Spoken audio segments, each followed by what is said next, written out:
Hey class, so for this video we'll be making some twizzle sticks that can double as candles. We'll also make some macaron cookies for accessories for your cake. Let's get started. First we're going to start with the twizzle sticks. So I'm going to hide my cake, so I'm just going to press the V on the visibility. I'm also going to add the frosting to that layer, and so now that's nice and hidden. I'm going to show my grid and create a polygon cylinder, and I'm going to choose the option box.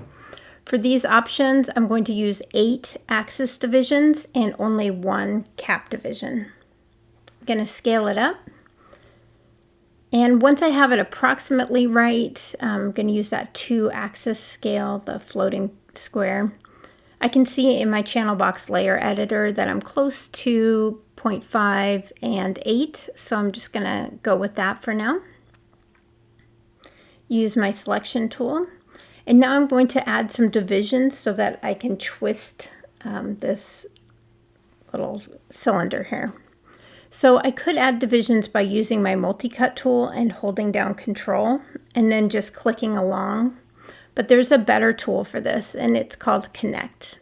So I'm going to choose 3 segments for Connect, and then all you have to do is click on one of these vertical lines or vertical edges, and you'll see it places 3 perfectly placed edges. And so now they're already selected, so I'm going to press Shift and double click on the top edge only, and now I can rotate.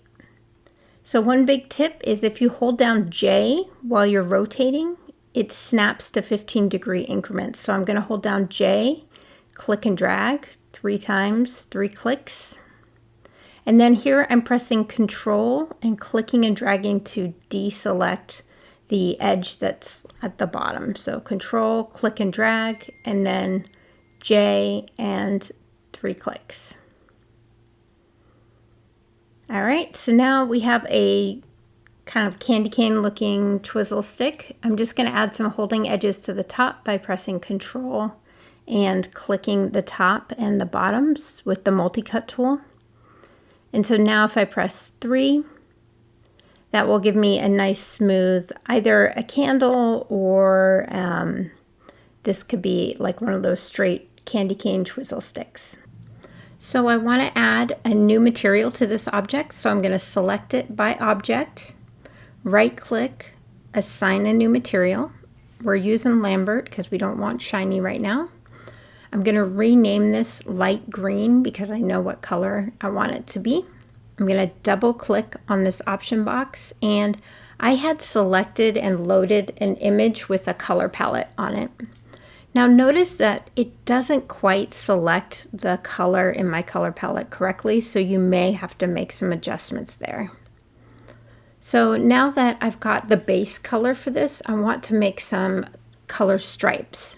It's a little hard for you to see what's going on right now, so I'm going to use default material, which is this tiny little icon here. So now I'm going to select by face and click to select the first face, and then Shift and double click to select the next faces, and that selects the entire ring.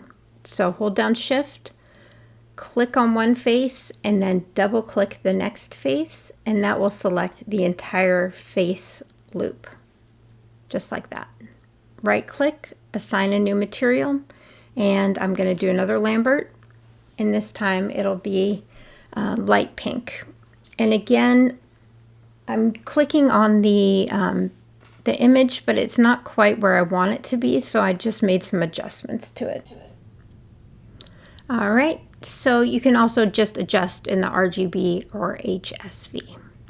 To see the result, I'm going to turn off use default material, and I'm going to duplicate this twizzle stick so I have a couple of them. So I'm going to turn on that move tool, hold down Shift, click on one of the arrows, and that clones it. So now I'm going to go back to my original one. I'm going to click on use default material again. And this time I'm going to change the green to yellow. So use the select tool, so the Q, and let's select the first face, double click the next face, hold down Shift, select the first face, double click the next one, keep holding Shift, select the first one, double click the second one, and that selects all those nice loops. I'm going to assign a new material, and this one, it's going to be my yellow. I had a yellow from earlier, but definitely please make sure you're using a color palette that makes sense for your cake. All right, when that's all done, I'm going to make sure I'm naming my colors so I can use them later. Turn this off, and you can see I have a pink and yellow and a pink and green twizzle stick. So one last twizzle stick. I'm just going to duplicate this over. This one's going to have a very thin dark green line to it, and to do that, let's add some multi-cuts to it. So I'm going to turn on hard surface mode. The shortcut for that is 1, and use default material so you can see what I'm doing. And then in my modeling toolkit, I want to grab my multi-cut tool and hold down Control. And this time I'm trying to make a vertical edge that's very thin. And I'm making that vertical edge every other face. So it'll be like kind of a nice dark green line. So again, you're going to hold down Control, and usually I've been clicking on the vertical edges, but when you want to make a vertical edge, you need to click on the horizontal edges, so it's the opposite.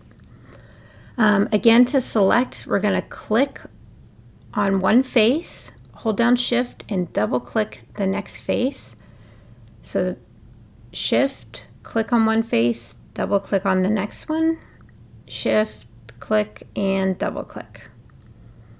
Assign a new material, Lambert, and sometimes you can't see your Lambert, so you got to go use these tiny little triangles and scroll all the way over and find your new Lambert. And this one is going to be like a dark green.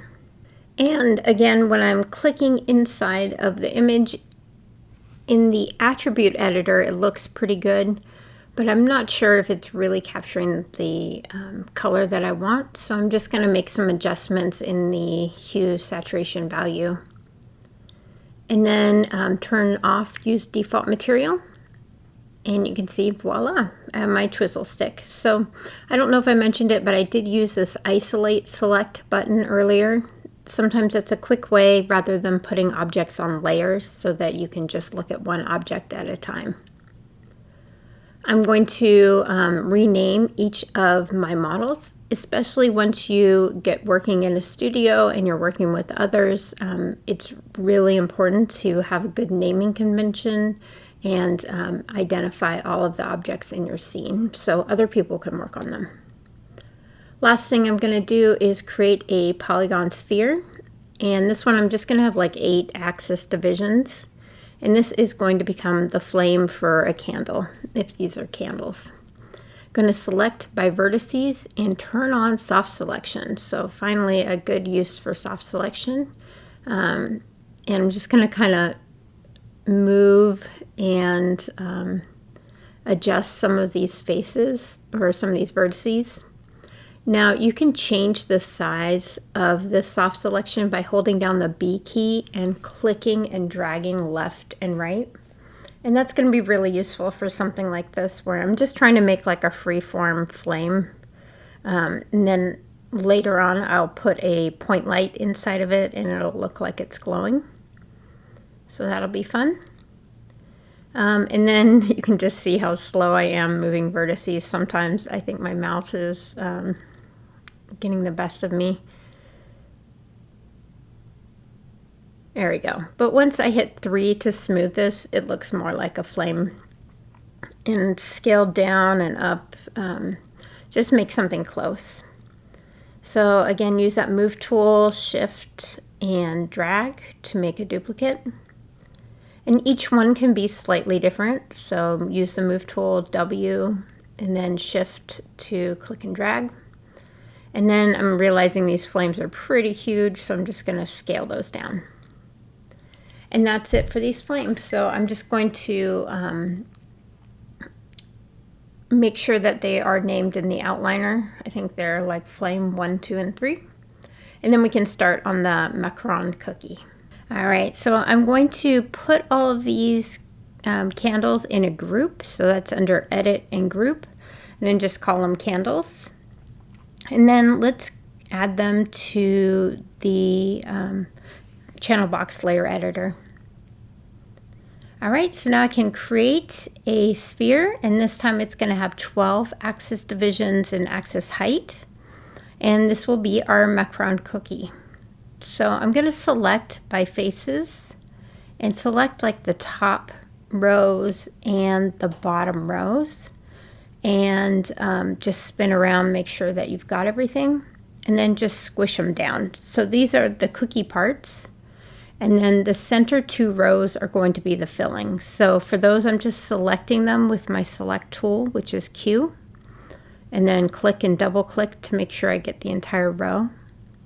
And then I'm going to extrude them. So I'm extruding once, extruding again a little bit more, and then extruding a 3rd time. So having 3 extrusions there is going to help with my holding edges, and it saves me adding them later. All right, so my cookie is looking a little bit more like a, I don't know, a UFO rather than an actual cookie.